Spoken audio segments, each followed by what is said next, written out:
Hello everyone, welcome back to my channel from me and Aster. She's making an appearance and she's not happy about it. Hello, hello.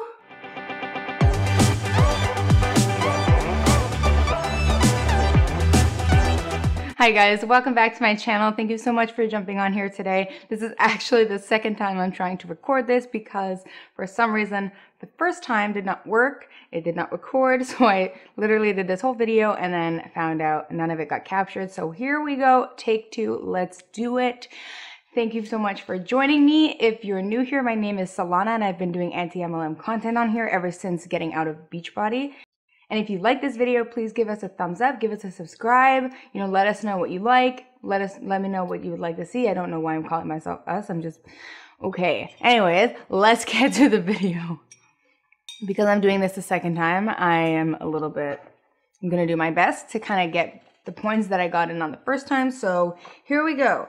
I have my notes here just so I don't fall off track and ramble because y'all know I could do that all day. So I wanted to talk a little about my detox process from Beachbody, because if you have recently gotten out of an MLM, this is for you. Or if you're considering getting out of an MLM, this is your sign. Please get out of the MLM. This is going to be talking about kind of my raw emotions, how I've been feeling about since exiting Beachbody about 2 months ago, and just like I was in it for 2.5 years, so it was a really big part of my life, and I wanted to share with you guys what I'm doing to kind of get over that and how I'm feeling and just be real with you.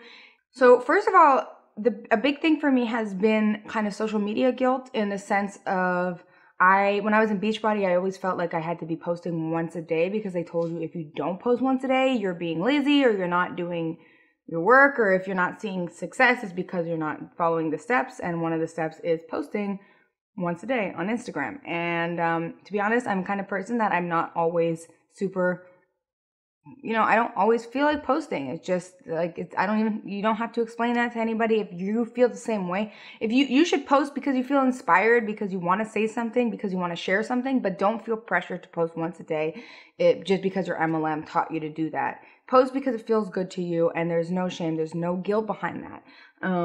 It does become hard to constantly be creating content. And when I was in Beachbody, one of the biggest things that frustrated me was when I had no content and I forced content, and I just hated the way the picture looked. I didn't like what I was writing. It didn't feel authentic. It didn't feel like me. I just did it because I was told to. Going on the kind of social media content thing, there's also this residual kind of voice in my head saying you have to post all the time on your stories. You have to share every little inch of your day, because that's how it was. You always had to be posting your workouts, for example. And to me, it took the joy right out of the workouts, because I always had to think about, okay, when can I film? Do I film during the workout? Do I film after? How am I going to share these moves? What moves am I like? It was just so chaotic, and it really took the me time out of the workout, because you're focusing so hard on just doing the filming of the workout to share with people. And girl, I am not even a coach. If you want to watch someone's workout video, go watch a trained professional coach. Go on YouTube. Beachbody coaches are not trained professionals. They don't know anything about working out other than the program that they're following through Beachbody. They are not the people to be looking to for that. They're just posting the workout so that you can be like, what workout are you doing? And then they can recruit you. So just remember that, because that's something that I really struggled with. And now I've been getting back to working out on my own terms, because I want to, and I do it without worrying about filming, what I look like, whatever, and I just have fun doing my workout. So that has been a big kind of transition for me. The other thing I want to talk about is the feeling that you have to be constantly positive on social media. If you checked out my Instagram, you'll see that one of my more recent posts, I talked a little bit about toxic positivity and how in MLMs you are encouraged to always be talking about the positive things in your life. And that is super toxic, as the saying goes. Toxic positivity is toxic because you are a human being and you don't have to be positive all the time. You have feelings, and your feelings are valid, and you are allowed to feel them. You are allowed to go through the motions of those feelings, and your life doesn't need to be constant rainbow and sunshines. We all have our hardships, and we are allowed to have those hardships, and we are allowed to go through the process of dealing with those in a human way. So that's something that I've really had to come to terms with, because sometimes I want to post and I feel like I need to be all peppy and happy, happy. And I have to remind myself, like, you are not in Beachbody anymore. It is okay to post however you want to post. And some days I'm going to be real and I'm going to talk about real emotions, and that is fine. It doesn't mean you're being negative. It means you're being human. That being said, I was also told when I was in Beachbody to keep my Facebook purely for coaching and not for anything else. And as you guys know, Facebook has become such a big place to talk about your opinions, your beliefs, whatever thing you want to talk about. But I'm a political science student, so clearly I have a passion for those types of conversations. And I use my Facebook to discuss my political, not my political views per se, but my opinions on certain things. I use Facebook as a platform, as a tool to share my views and things that I learned within my education. And when I was in Beachbody, I felt like I couldn't share those things, and it felt like I was missing a part of myself on social media. And it's just, no matter what degree you're getting or what your specialty is or what your passion is or whatever it is, you should be able to talk about the things you want to talk about and not talk about what you don't want to talk about. It shouldn't be enforced to only show this one part of your life, that is coaching or an MLM or whatever. You post what you're comfortable posting. And I've always been a person that very vocal on my stance, and I felt like I wasn't allowed to be that person anymore when I was in the MLM for 2.5 years. So I've been getting back to posting on just what I want to post and doing it in a way that makes sense for me. And that has been a big transition again. And then going back to that, I don't know if you noticed that every single person that's in an MLM or a coach or whatever, every post they make has to relate back to coaching. And we were always told to do this. So we were like, the template is kind of like, oh, like this horrible thing happened in my life and then it got better thanks to coaching. Or like, I was able to pay for this thing this week because of coaching. So you'll see people making like these kinds of Instagram posts all the time, especially coaches, and they'll make a post saying like, I used to be unhappy, I had my struggles, I was overweight, I was doing this, but thanks to the opportunity, thanks to coaching, I'm thriving. But chances are, in my opinion, you could have been thriving without the opportunity of an MLM. You can find support groups that are not within an MLM. You can find your people that are not within an MLM, because you need to give yourself more credit for doing that work to get yourself where you're at. We all go through struggles. We all go through hard times.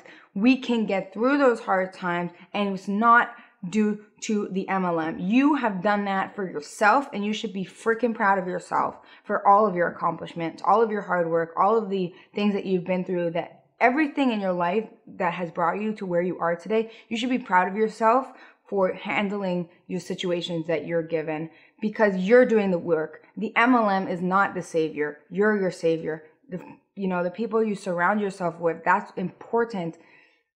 Give yourself more credit, because we often, I used to post things like that all the time. Like, I wasn't happy with myself, but then I found coaching, and it's not true. I wasn't happy with myself because of my own issues, and I did the work within myself. Had nothing to do with coaching to get myself to a place where I started feeling better about myself, but it didn't have to do with coaching. So just remember, these people, they're told to post things like this, and I know it can be hard when you're exiting to deal with all of these like old patterns that we used to have to do when we were in the MLM, and all this constant posting and this constant positivity and this constant just being someone who's not necessarily the person that you are on, and showing up in a certain way. You are allowed to be whoever the heck you want to be on social media. You are allowed to be whoever the heck you want to be in your life. Don't let the MLM dictate that to you.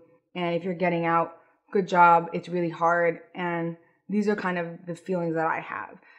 The next thing I want to talk about is the food issue. And if you've seen the Beachbody container program, I will link some videos down below that I've seen that talk about these, because I'm not a nutritionist, but I've seen videos of nutritionists and dietitians talking about it. So from what I've learned about the container system, is it's really all about caloric deficits, and you actually eat less than your body needs. So I've always been a person that's had a pretty good relationship with food. I did struggle when I was a younger kid in my life a little bit, but it was never like a diagnosed thing, and it didn't last very long. But growing up, I had a good relationship with food. I grew up with healthy food choices. My parents really taught us about how to make food and how to have a good relationship with it. So I was very, very fortunate in that sense, and I know I'm fortunate. So I never really thought about calorie counting or any of this or that. I was just taught to eat healthy, eat well-rounded, balanced food, eat whole foods. This was just a norm for me. The minute I started to try to use the container system, my relationship with food started to become toxic. It started to be negative. I started to be obsessive over what I was eating and feel guilty if I ate more than 2 yellow containers of carbs. And hello, that's only about a cup of carbs. Can we just, if you want some freaking pasta, eat your freaking pasta. Let me tell you, when I'm PMSing, all I want to eat is pasta for a week. I will eat my pasta guilt-free, and so should you. When we have, when we're going through our hormonal kind of changes in our body, we might crave different things. When we're in one point, you crave things for a reason.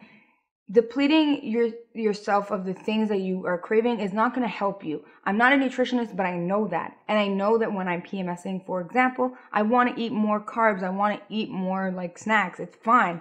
Don't have any guilt. Yes, you can make better choices about the kind of things, the kind of carbs that you eat or whatever, but you shouldn't feel restrained to a container system that tells you basically you're failing if you don't follow it perfectly. So when I started using that system, my food relationship started changing for the worst, and I had to stop because I knew I was going to go down a hole that I didn't want to be in, and I didn't want to have a bad relationship with food. Since then, I eat intuitively. I eat what I feel like. I eat when I want to. I try to make healthy choices. I don't want to eat a lot of junk food.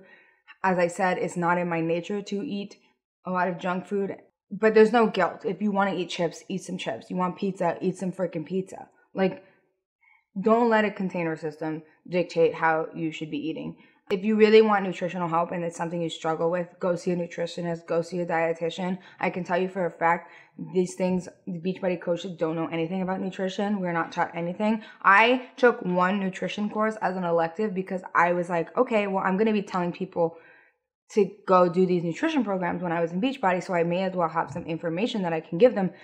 Dude, this nutrition course was the hardest course I've ever had to take in university. It was so hard. I barely got by in that course because it was so difficult. It was all about the chemical makeup of food and like how different foods affect certain things. And it was one course, and it was a beginner entry level course. Okay, so nutritionists have to go through like 3 or 4 years of a program to become a certified nutritionist. Okay, so Beachbody coaches don't know anything about nutrition. So don't let them make you feel guilty about your choices. If you need help, go see a professional. Do what you gotta do. No one's judging you. The last thing I need to talk about is about the relationship we have with technology and being on our phone. Because when I was in Beachbody, I was constantly on the phone, checking my DM, checking my social media, checking my analytics and all the stuff they tell you to do. Always on Facebook, there was always some kind of training going on. I was always getting notifications from the groups I was in. I was in like 5 groups.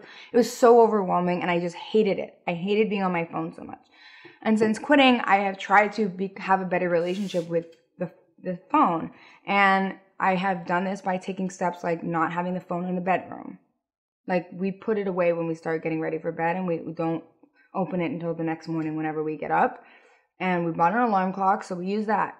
After my husband's done work, we put our phones away for the most part and just try not to be on them all night. And on the weekends, same. It's not easy. And because MLMs condition you to be on that phone all the time, constantly checking everything, all these groups, and having to feel like you have to be plugged in 24/7. This has been a really challenging thing.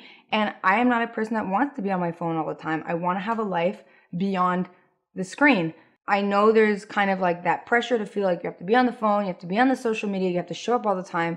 And I'm just here to say it's okay if you can't. This is coming from a place of like, I'm talking just about my experience and how I've been kind of processing these feelings, because these are all things that I have been feeling a lot of since getting out of Beachbody. And these are the things that really turned me off when I was in Beachbody. And, having to be on the phone all the time and being tuned in 24/7 really is one of the things where I basically pulled away from Beachbody because I didn't want to be on my phone all the time, but I felt that if I wasn't, I was going to get judged and be told that then I wasn't taking my business seriously and it was my fault that I failed. And it's not my fault that I failed because I didn't fail and you didn't fail. The system is set up to fail. And if you watch my last video, you'll see the numbers that something like 98% of people in Beachbody make less than a livable wage to no money, or they lose a ton of money. So you didn't fail. It's the business model has failed. The business model has failed. It's not a sustainable business model. Don't feel bad about the fact that you quote unquote failed, because you didn't fail. The system is not set up in your favor in an MLM. And I've been having a hard time kind of deprogramming, as it were, from the MLM, because I feel this constant like MLM voice in my head telling me like, you got to post, you got to be like this, you got to show up, you got to do this. And I'm just working every day to tell myself it's okay to not show up when I don't want to, and to show up when I feel like it, and be human. And it's okay. And it's okay for you too. And if you ever need a person to talk to about this, feel free to message me. I'm here for you. I know it's hard. I know it can feel lonely. I know it can feel isolating, but there's a lot of us out there that have gotten out of the MLM, that are deprogramming from them. You're not alone in this. If you are feeling the pull to get out, go ahead, get out, and I will be here for you. And there will be a lot of people in the anti-MLM community that are here for you. And our friendship is not based on rank. Our friendship is not based on the money you pay us, because that's not how, I'm not making money doing this. The community that the anti-MLM community has put together is very genuine. We are all here for each other, to help each other, help support each other getting out of the MLM, help deprogram from the toxic mindset that the MLM has let us down, let us into rather. Don't be afraid to reach out. I'm always available on my DMs. And thank you so much for watching this video. I know it was a little bit different. It was more about like my feelings and just kind of things that I just needed to get it off my chest, to be honest. It was a little bit of a rant, but whatever. I just needed to get that off my chest. I hope that you guys have a wonderful day. Let me know in the comments, like, if you feel any of the same way, or you feel like you're kind of deprogramming from your MLM, or what your experience has been. Let me know in the comments section. I would love to know about what you guys think and about your experiences. So thank you so much for watching, and I will see you guys soon for another video. Bye.